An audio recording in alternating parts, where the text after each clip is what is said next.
اس جنگ کو صحیح طرح سمجھا ہی نہیں گیا اب تک.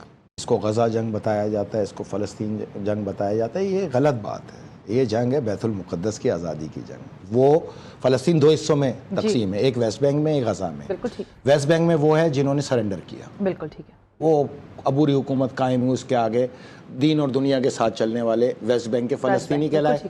جو مزاحمت کرنے والی تحریکیں تھیں وہ سمٹ کے آ گئی غزہ کے اندر, جس کی تعداد وہاں پہ 40 لاکھ تھی. ٹھیک بات, ٹھیک ہے, جنہوں نے اس کو ہر صورت بیت المقدس کی آزادی ان کا نصب العین قرار پایا. ہم ان کا ساتھ دیتے ہیں اللہ تعالیٰ کے اس گھر کی آزادی کی اس جنگ میں ان کے حق پر ہونے پہ.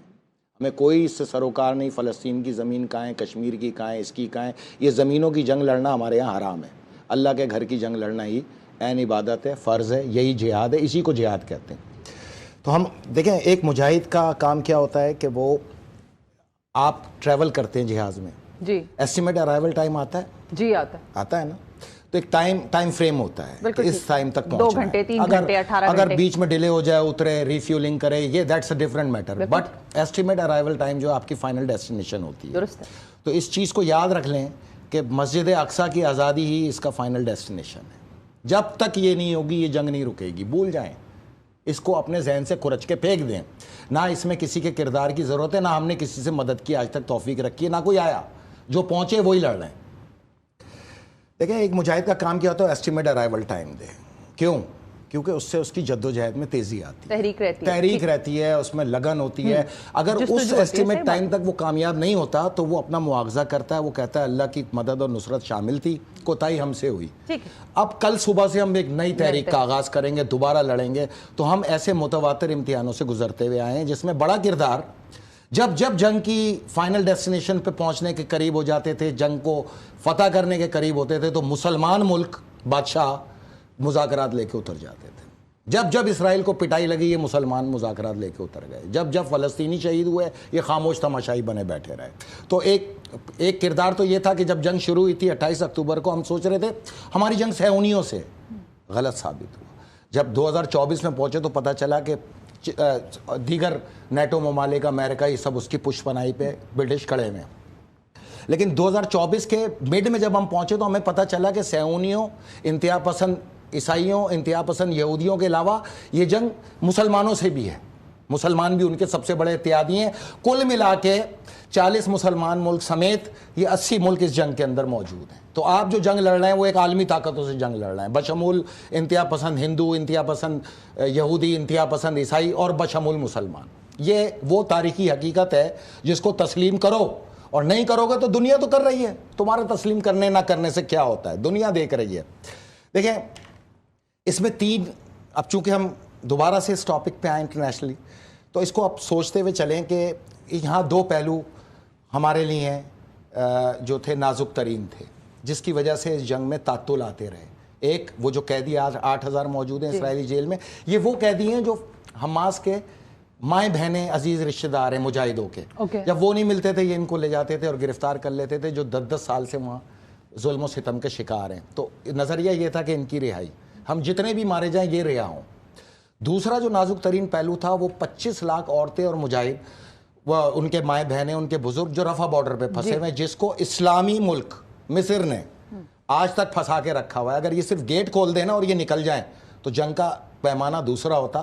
تو جہاں جہاں رکاوٹ آئی وہ اسلام سے ہی آئی, مسلمانوں سے ہی آئی. اسلام کی جنگ میں اسلام سے آئی اور اسلام کا لبادہ اوڑے ہوئے مسلمانوں سے آئی. اس کو تسلیم کرنا پڑے گا. نمبر 2 میں آپ کو بتاؤں کہ اسلام کی پہچان کیا تھی اس جنگ میں, کہ اس میں ہم نے ایک سویلین کو نشانہ نہ بنایا آج تک, جس کا اقرار خود Israeli media, British media, American media, European media سب نے کیا. ایون کہ مسلمان الجزیرہ فلاں دماغ سب نے کیا کہ اب تک اسرائیل کے اندر ایک سویلین بھی نہ مارا گیا, جتنے مارے گئے سب فوجی مارے گئے. تو اب چن کے ڈھونڈ کے مارنے کے اندر جو ہے یہی اسلام اور دوسرے مذاہب کی تعلیمات میں فرق سامنے آیا کہ اسلام وحشت کا مذہب نہیں. اسلام نے جو آپ کو پیرامیٹرز طے کیے ہیں, آپ نے اس کے مطابق جنگ لڑنا ہے. اس سے 19-20 کریں گے تو نہ آپ اسلام ہیں, نہ آپ کی اسلام کی کوئی خدمت ہے, نہ اسلام کی آپ پیروکاری کر رہے ہیں. تو یہ ممکن نہیں ہے. ابھی تک یہ جنگ شروع ہی نہیں ہوئی. یہ تو رپلائی دے رہے ہیں ہم, جو وہ اٹیک کرتے ہیں ہم رپلائی کرتے ہیں ان کو, چاہے حماس کرے, حزب اللہ کرے, انصار اللہ کرے, حشد الشعبی کرے, جو بھی کرے وہ رپلائی کرتی ہے. میں نے آپ سے جو یہ کہا تھا نا کہ جس دن یہ فل اسکیل جنگ شروع ہوگی تو یہ 72 آورز کی ہوگی، یہ میری بات یاد رکھنا آج بھی آپ، فل اسکیل اب قریب ہے، پہنچنا ہی پہنچنا ہے۔ اس کی وجہ میں آپ کو بتاؤں گا کہ یہ جو جنگ کی پکچر دکھائی جا رہی ہے مختلف ہے، جو اصل جنگ ہے وہ بالکل مختلف ہے۔ یہ ایک کیموفلیج ہے آپ کے پاس، جو بھی آپ کے پاس چل رہا ہے کیموفلیج ہے، اصلیت سے تو آپ واقف ہی نہیں، اور وہ کیا ہے؟ اصلیت کو تو آنے ہی نہیں دے رہے یہ میدان میں۔ دیکھیں میں بتاتا ہوں آپ کو، پہلے تو یہ یاد رکھیے گا کہ فل فلیج جنگ وہ ہوتی ہے، فل اسکیل وار ہوتی ہے جس کے اندر دو بدو بھرپور مقابلہ ہوتا ہے۔ ٹھیک ہے، ابھی تو اسرائیل حملے کرتا ہے تو لبنان ریٹیلیٹ کرتا ہے، لبنان نہیں کرے گا تو یمن ریٹیلیٹ کرتا ہے۔ جنگ بندی ہوئی، جب جنگ بندی کا انہوں نے خلاف ورزی کی تو یمن نے ریٹیلیٹ کیا، نہ ایران نے کیا نہ لبنان نے کیا، لیکن مختلف پورشنز اس کے ریٹیلیشن پہ کہیں نہ کہیں ایک جواب دے دیتا ہے، جواب دے دیتا ہے۔ جنگ کیا ہے؟ دیکھیں یہ 40 لاکھ لوگ ہیں جو غزہ کے اندر موجود ہیں، وہ نہ آپ سے یہ کہتے ہیں کہ جنگ بند کراؤ، نہ وہ یہ کہتے ہیں گولہ باری بند کراؤ، یہ ہمیں گولوں سے مارتے ہیں، بموں سے مارتے ہیں، یہ ماریں، ان کی طرف سے کبھی آواز نہیں آئی۔ یہ جو تکلیف اٹھی پڑی ہے نا لوگوں میں کہ ہم پریشان ہیں، ہم پر، تم کائے کے پریشان ہو؟ کل پی ایس ایل کھڑا ہوگا تم پھر بھول جاؤ گے، تمہارے تو ٹوپیاں اور ٹوپی ڈرامے دیکھتے ہوئے 2 سال ہو گئے، کیا مدد کی ہے تم لوگوں نے آج تک فلسطین کی؟ 2 کنٹینر خوراک کے بھیجے ہیں، 500 کنٹینر ڈیلی چاہیے وہاں، ان کے بچے بھی ہیں، بیویاں بھی ہیں، تعلیم بھی ہے، میڈیکل بھی ہے، زندگی بھی ہے، ہر کچھ ہے۔ اصل مسئلے پہ آؤ جو اصل مسئلہ ہے فلسطین کا۔ فلسطینی تم سے کوئی بھیک نہیں مانگ رہے امن کی، تم سے جنگ بندی کی بھیک نہیں مانگ رہے، یہ تمہارے کلیجوں کے پھپولے ہیں جو تم پھٹوڑتے ہو وہاں پہ آ کے جنگ بندی کے، جو اسرائیلیوں کا ٹوٹل ساتھ دیتے ہو۔ اصل مسئلہ یہ ہے کہ بھوک اور افلاس، اب تک 5,60,000 لوگ نیئر ٹو ڈائی ہیں۔ بالکل درست ہے۔ یہ دیکھیں میں نے آج خود بھی رپورٹس پڑھی ہیں، 51,000 شہری کسی بھی وقت ہلاک ہو سکتے ہیں، جس میں 6,000 معصوم بچے ہیں۔ کیوں؟ دودھ نہیں ہے، کھانا نہیں ہے، پیاس ہے، پانی ہے۔ دیکھو بھوک کے آگے تو دنیا سرنڈر کر جائے۔ درست بات ہے۔ دنیا، اسرائیل کی کامیابی کیا تھی؟ ان کی رسد روکو، اس لیے رفح کراسنگ سے انہوں نے ان کی امداد روک کے رکھی۔ ذرا سوچنا اس چیز کو، 40 لاکھ لوگ 1.25 سال میں ایک بار بھی نہ چیخے کہ ہمیں بھوک ہے، ہمیں افلاس ہے، ہمیں پانی ہے، ہمیں خوراک ہے۔ نہیں آئی یہ آواز، آنی چاہیے تھی بھائی۔ انہوں نے تو 1 سال کنٹینر ہی نہیں آنے دیے اندر، تو یہ زندہ کیسے رہے؟ وہ پہنچ رہی تھی نا رسد۔ میں بتاتا ہوں نا، یہ جو رسد تھی یہ 500 کنٹینر ڈیلی کی ہے، اس میں دودھ بھی ہے، دلیا بھی ہے، خوراک بھی ہے، میڈیکل بھی ہے، میڈیکل انسٹرومنٹ بھی ہے، سرجیکل گیسز بھی ہیں، میڈیکل گیسز بھی ہیں، ایون کہ پیپر، پن پیپر، ہر طرح کی چیز، ایوری تھنگ جو ایک انسان کو زندہ رہنے۔ اس میں اسماعیل ہانیہ شہید کا بیان یاد رکھنا کہ ایران نے ہمیں کوئی کمی نہیں ہونے دی، کوئی کمی نہیں ہونے دی ہمیں ایران نے۔ 1.25 سال ایران نے ہر چیز ہماری دہلیز پہ پہنچائی ہے۔ اب کہاں سے پہنچائی ہے؟ رفح کراسنگ تو بند تھی، اردن والے تو سب سے بڑے یزید، وہ سارا مال اسرائیل کو بیچتے ہیں۔ ہم نے آج تک ایک جہاز نہیں ان کا پہنچنے دیا اسرائیل ایفا بارڈر پہ۔ جتنا اسلحہ آیا، جتنا خوراک آئی اسرائیل کی، سعودی عرب، یو اے ای اور ترکی کے وجہ سے اردن کے رستے اسرائیل میں داخل ہوئی۔ مسلمانوں کو ایک ٹرک، یہ مومنوں کو ایک ٹرک نہیں دیا مسلمانوں نے آج تک، یہودیوں کو بھیجا 1.25 سال۔ تو ان تک یہ خوراک کیسے پہنچی؟ اصل چیز پر آؤ، جو اصل مدعا ہے، یہ خوراک آتی تھی شام کے ذریعے۔ یہ جو ایران نے 16 سال میں یہ ٹنلز بنائی تھیں، اسی کے ذریعے اسلحہ، اسی کے ذریعے خوراک، اسی کے ذریعے تمام ضروریات زندگی پہنچا کرتی تھی۔ اس شام کی معیشت میں تھا کیا؟ کچھ بھی نہیں۔ تیل امریکی چوری کرتے تھے، گیس ترکی والے چوری کر کے لے جاتے تھے داعش کے ساتھ مل کے۔ تو یہ شام کس چیز پہ چلتا تھا؟ $1.5 ارب مہینے کا خریداری ایران شام سے کیا کرتا تھا، جس سے شام کی معیشت چلا کرتی تھی۔ شام سے یہ $1.5 ارب کی معیشت سے شام خوشحال ہوتا چلا جا رہا تھا۔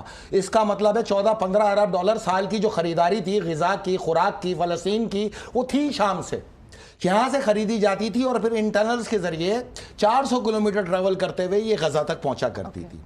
وہاں سے غزہ میں جتنے بھی جہادی تھے، چاہے 40 تھے، 50,000 تھے، وہ وہاں موجود ہی نہیں تھے، وہ یہاں شام میں موجود تھے۔ 500 کا جتھا روز جاتا تھا، 500 کا جتھا روز آتا تھا۔ اسی لیے وہ شہادتیں نہیں ہوئیں جو کہ ایک متوقع شہادتیں تھی، ہوتے تو ہوتی نا۔ تو یہ سارے تو ٹریننگ کی جتنی کی سب کچھ انہی ٹنلز کے ذریعے کی۔ یہ ٹنلز ہی بقیہ حیات تھی فلسطین کے غزہ کی۔ ہوا کیا؟ ان کا پورا زور تھا، انہوں نے پہلے رفح بارڈر روکا کہ یہاں سے خوراک کو روکیں گے تو یہ سرنڈر کریں گے، وہ ہو نہ سکا کیونکہ ڈیلی کی بنیاد پہ 500 کنٹینر ان ٹنل سے ہوتے ہوئے جو 200 فٹ گہری چوڑی ٹنلز تھیں، ان سے یہ خوراک اور یہ اسلحہ اور یہ تمام مجاہدین پہنچا کرتے تھے۔ انہوں نے ترکی کے ساتھ سعودی عرب کے ساتھ ساز باز کر کے مسلمانوں کے ذریعے اس شام پہ قبضہ کرایا جولانی بریگیڈ کے نام پہ. وجہ کیا تھی؟ وجہ تھی اس ٹرانسپورٹیشن کو روکنا, اس خوراک کو روکنا. اب چونکہ وہ ٹنلز بند کر دی گئی ہیں, تباہ کر دی گئی ہیں, تو اب نہ خوراک آ رہی ہے, نہ پانی آ رہا ہے, نہ جنگی ساز و سامان آ رہا ہے, اور غزہ والے مجبور ہو گئے سرنڈر کرنے کے لیے. سرنڈر تک پہنچ چکے ہیں. میں آپ کو آج یہ بات بتا رہا ہوں, 51,000 لوگ 2 یا 3 دن کے اندر دہلیز پہ کھڑے ہیں, کیونکہ نہ پانی ہے, نہ خوراک ہے, بھوک اور افلاس سے شہادتیں ہو رہی ہیں. تو تم مسلمان یہاں پہ مظاہرے کرنے کے بجائے جاؤ اور اپنے ان مسلمان حکمرانوں کو بولو کہ یہ جنگ بندی تو تم نے کرائی تھی, تم نے کرائی تھی جنوری میں یہ جنگ بندی, اور اس شرائط کے ساتھ ہوئی تھی کہ نہ غزہ رکے گی, نہ غذا رکے گی, نہ پانی رکے گا, نہ ہی کوئی خوراک کی ٹرانسپورٹیشن پہ خلل آنے دیا جائے گا. تم نے پہلا یہاں پر جو ایکسٹریم انداز کے اندر گئے, اور تم نے جنوری کے آخر کے اندر یہاں پہ حملے شروع کروا دیے اسرائیل سے. تو تم رسپانسیبل ہونا. تم نے بند کرائی تھی, قطر نے بند کرائی تھی, اردن نے بند کرائی تھی, مصر نے بند کرائی تھی, ترکی نے بند کرائی تھی, سعودی عرب نے بند کرائی تھی, یو اے ای نے بند کرائی تھی. یہ جتنی شہادتیں ہیں اس کے ذمہ دار صہیونیوں کے ساتھ ساتھ یہ مسلمان ہیں. ان سے سوال کرو, ان سے. تم ان کے قریب ترین لوگ ہو, ہم نہیں. ہم مومن ہیں, ہم تو پہلے ان سے اپنے آپ کو الگ کر چکے ہیں. خدا کی لعنت ہو اس کردار کے اوپر. ان تمام مومنوں کی شہادت میں جو متوقع ہے, اس میں کردار تو ان کا ہے نا.